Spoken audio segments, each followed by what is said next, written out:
천안함 아시죠? 네. 천안함이 폭침입니까? 아닙니까? 북한에 의한 폭침입니까? 아닙니까? 지금 정부에서나 많은 분들이 북한에 의한 폭침이라고 하고 있습니다. 그러나 거기에 다른 의견을 가진 분도 있는 걸로 알고 있습니다. 교육감님은 어떻게 생각하세요? 저는 아직 정확한 판단을 하기가 좀 어렵지만 정부의 판단을 존중해야 한다 생각합니다. 자, 정부의 판단을 존중한다는 얘기는 민군 합동조사단 73명의 전문가와 국제조사단이 조사를 통해서 북한의 어뢰에 의한 폭침이다라는 것을 인정하신다. 이 말씀이시죠? 네, 그렇습니다. 그 말씀을 제가 진정으로 받아들이겠습니다. 그런데요, 교육감님, 지금 광주교육청에서 만든 장학자료들을 보면, 지금 자유학기제 교재 2권을 보면 문제가 정말 심각합니다. 자, 자료를 좀 보시죠. 보면 군축에 대한 강조를 한 나머지 지금 차세대 전투기 줄이면 무상급식 할 수 있어요. 발연장 로켓포 줄이면 무상급식 할 수 있어요. 반값 등록금 할 수 있어요. 이런 식으로 지금 애들을 가르칩니다. 예? 천안함 폭침에 대해서 폭침이라는 표현 들어가 있지도 않습니다. 침몰이라고 해놨습니다. 침몰.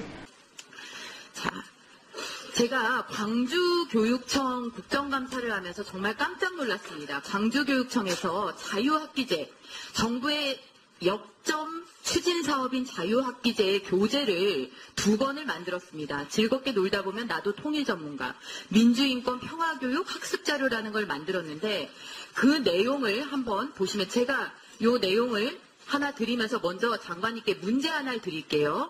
이 광주교육청 자료에 나와 있는 문제입니다. 세계적인 계획도시이자 전원도시로 알려진 이 도시의 이름. 세계적인 계획도시이자 전원도시 어디 떠오르세요? 우리 장관님께서는? 가볍게 대답하시면 됩니다. 너무 고민하지 마세요. 그냥 가볍게 대답하십시오. 얼른 떠오르지가 않습니다. 예. 자, 얼른 떠오르시지 않으세요? 자, 제가 답을 보여드릴게요. 자, 답은 평양입니다. 평양. 광주교육청 자료에 나와 있는 내용입니다. 물론 사족은 달았습니다. 세계적인 계획도시이자 전원도시로 알려진 땡땡은 옛 고구려의 수도이기도 했던 유서 깊은 도시입니다. 북한의 수도인 이 도시의 이름은 통일 골든벨. 우리 학생들이 평양을 세계적인 계획도시이자 전원도시로 배워서야 이게 말이 됩니까? 또 문제 하나 더 냅니다. 이 책에서.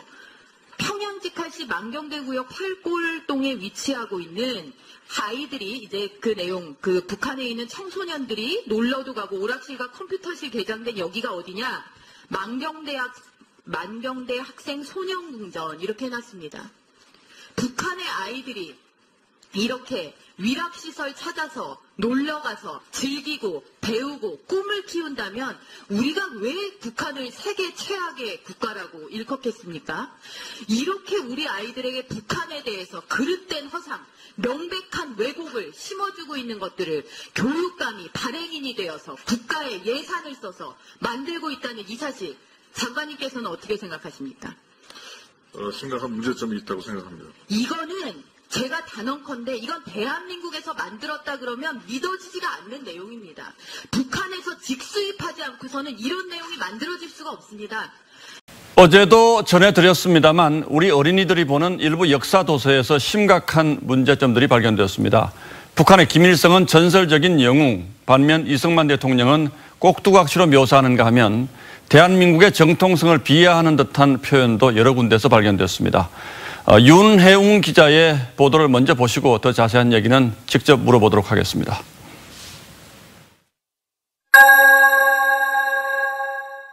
어린이 한국사 도서의 항일운동 부분입니다. 김일성 항일운동만 10쪽짜리 별도 단원으로 구성했습니다. 이봉창과 윤봉길 의거를 합친 분량과 비슷합니다. 김일성의 수식어도 전설적인 영웅, 유일한 희망, 무장투쟁을 지도한 영웅 등 찬양 일색입니다. 김일성이 유격대들을 데리고 일본 민간인 요리사 1명과 2살배기 아기를 살해하고 도주한 보천보 습격은 최초의 국내 진입 공격으로 설명했습니다.